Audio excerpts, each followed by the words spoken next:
Halo guys, jumpa lagi ke channel Raja Lebah Aceh Besar. Ini batang tualang ya guys. Doain ya kalian semuanya, mudah rezeki kami. Amin ya rabbal alamin. Ini panglima tuku ya guys. Panglima tuku. Ini nanti malam kita panen ya guys. Itu sarangnya guys. Nah, nampak nggak? Itu ada sarang 20 ya. Sarang baru pulang nih. Ini batangnya. Kami naik pakai bambu guys. Kalian pakai apa? Pakai baku atau pakai besi?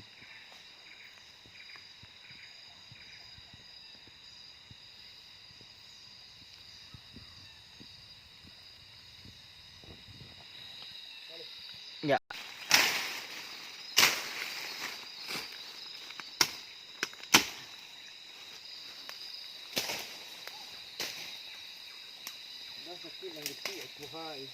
Kenapa bisa? Bisa diletang ya?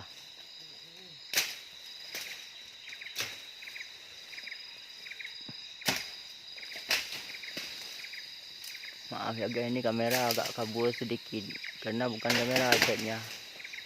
Efek cuaca, udah malam.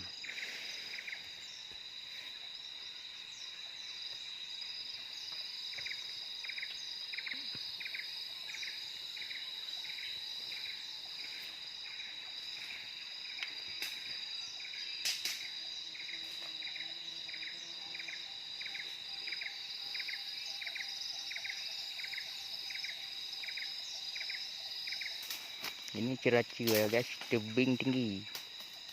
Kami mau pulang ke pondok dulu. Begini reaksi kami mencari nafkah begini. Lihat batunya guys, sebesar kali. Tuh bedang di atas.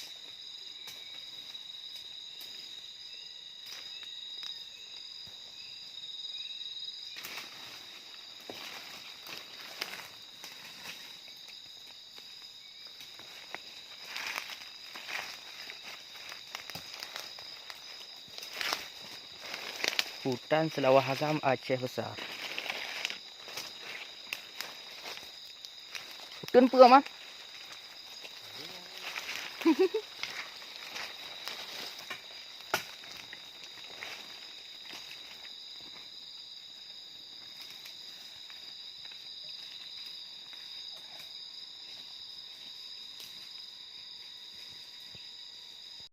Siapa yang kenal sama daun jeletang guys? Ini daun apa kalian bilang?